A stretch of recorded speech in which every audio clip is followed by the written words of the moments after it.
But the defenders of freedom, the people who actually do care to protect our human rights and our constitutional freedoms at this time in our history, have to act. Not in a violent way, not in an unlawful way, but within every means that you have at your disposal, and with all your time and all your talents and all your abilities and all your treasure. We have to stand and realize nobody else is going to do it for us. The government is actually aiding the other side.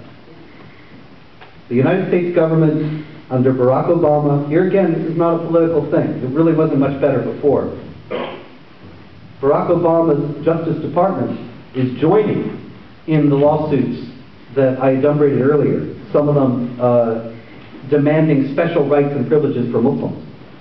For example, if any of you have ever been or are now school teachers, my condolences, but the reality is, imagine back when you were a first-year teacher, and I was a teacher too, so I can say that, it's okay. I was a first-year teacher. Remember when you were a first-year teacher, or remember when you were in school and there were these new teachers?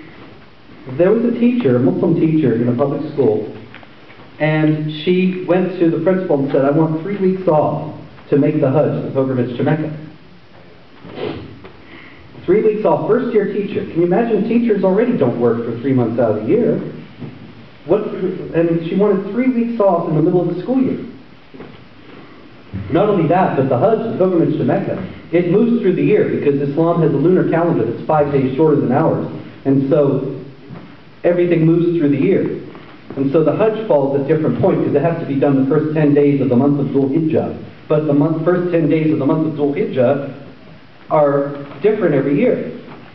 So she was 29 years old. In 9 years, when she's 38, the Hajj will fall during the summer, and she could go during summer break. You have to make the pilgrimage once in your lifetime.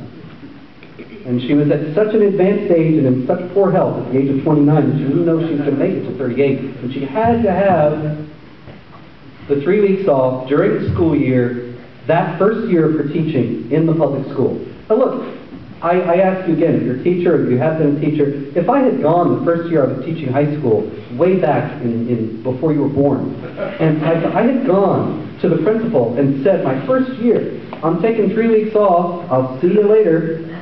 Imagine, I mean, I would have had longer off than that, you know, but without pay.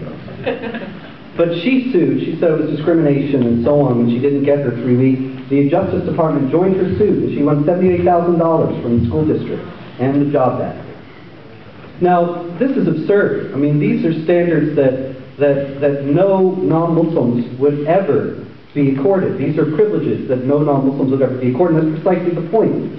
The point of all these initiatives is to establish the principle that Islam must always be accommodated, and that we must always change our beliefs, our practices in our businesses and our workplaces and our schools in order to accommodate the particularities of Islamic law and practice.